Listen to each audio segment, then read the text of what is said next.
Здравейте, здравейте! Дойде момента, в който ще разопаковам всичките легендарни автомобили, които събрах до този момент от колекцията на Ди Агостини.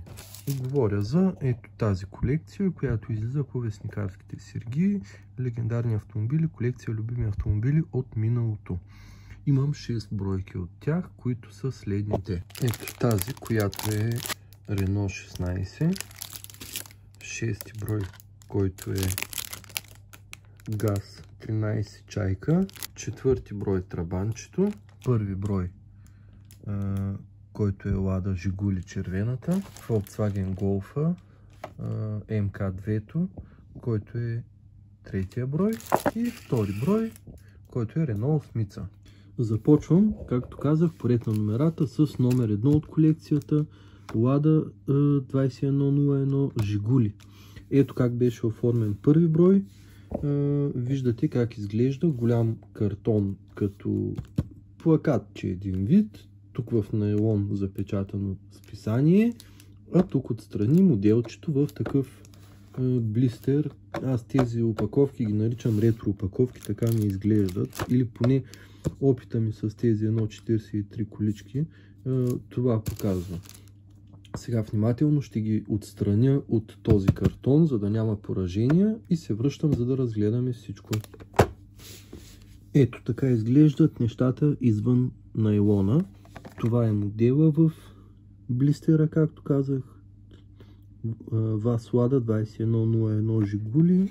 Това, което не ми харесва, е, че отдолу има поражения по картона, тъй като много кофти е залепено. Това е списанието, което са ни подготвили хората от Ди Агостини. Доколкото знам, тези списания са наистина много хубави и интересни. Богати са на информация. О, ето го, плакатчето. Виждате колко много снимки има, информация и тук техническите данни, което е много полезно според мен. И гърба не е нищо особено. Ди Агостини иска да те опознае по-добре. Това очевидно е някаква анкета или нещо от този род. Ще видим. И тук имаме пътеводител на колекционера, който е доста голям. Дори не знам дали камерата ми ще го обхване целия, но нека проверим. Всъщност това е един голям плакат с 6 модела на него. Volkswagen, Renault, Citroen, Трабанче, Жигулито и Renault ли какво е, да знам. Който плакат изглежда много добре, а от другата страна е като информационен бюлетин. Е, така изглежда, нали, пълното описание на поредицата. Смея да твърдя, че първи брой, който струва 3 лева, е перфектен. Сега нека се насочим към втори брой, който е с Renault 8. Списанието и самото моделче. Този клип, приятели, не е ревю на количките, а просто разопаковане и бърз преглед на поредицата. Ето го Renault все пак как изглежда от всички страни. Това може би е автомобила, който най-малко ми харесва от тези, които имам до сега. Това пък е изписанието. Нека да го прегледаме заедно съвсем набързичко. О, това е Alpine ли е? Спортния модел. Да, би трябвало. Ето да, Alpine. Супер. Плакат. Дано всъщност този Alpine да го има и него в колекцията. Бих бил много щастлив. Добре, преминавам към брой 3. Брой 3, мечтата на почти всеки българин. Това е просто чега, някой да не се обиди. Golf 2. Книжката и самият модел. Тук модела много трудно го отлепих. Виждате, остава, къса се найлона, къса се картона. Тук пък остава ужас. Направо мармалат. Така са ги лепили. Имам подозрение, че са с горещо лепило лепени. Кой да ви каже? Холограмен стикер на Volkswagen. Другите не видях да има, или поне е останал под горещото лепило, но наистина много мордарски са ги залепили. Плакатчето, което е на Volkswagen тук. И разбира се, подробна фотогалерия с много добра информация, параметри и всичко останало.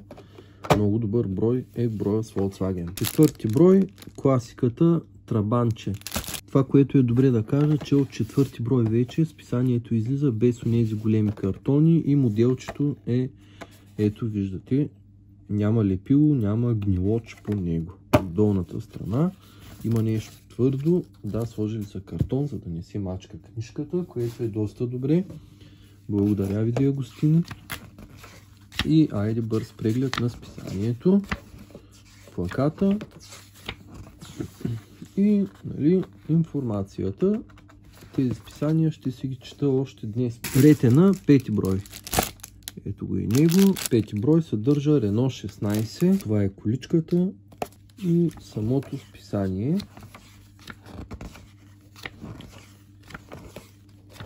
Бързо да го прилистим.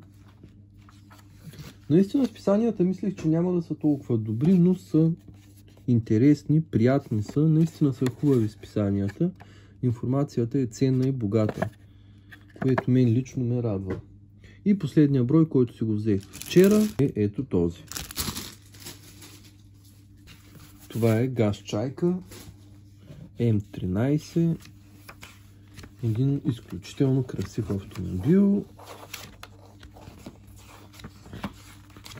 В групата Легендарни автомобили в формален мащаб във Facebook хората публикуваха и на други производители такива чайки. Аз нямам, но тази ми е единствената. Нямам други, но много ми допада. Малко е дефектно тук, защото виждате опаковката е спукана, така го купих. И една част се мандахерца вътре, казано на жаргон.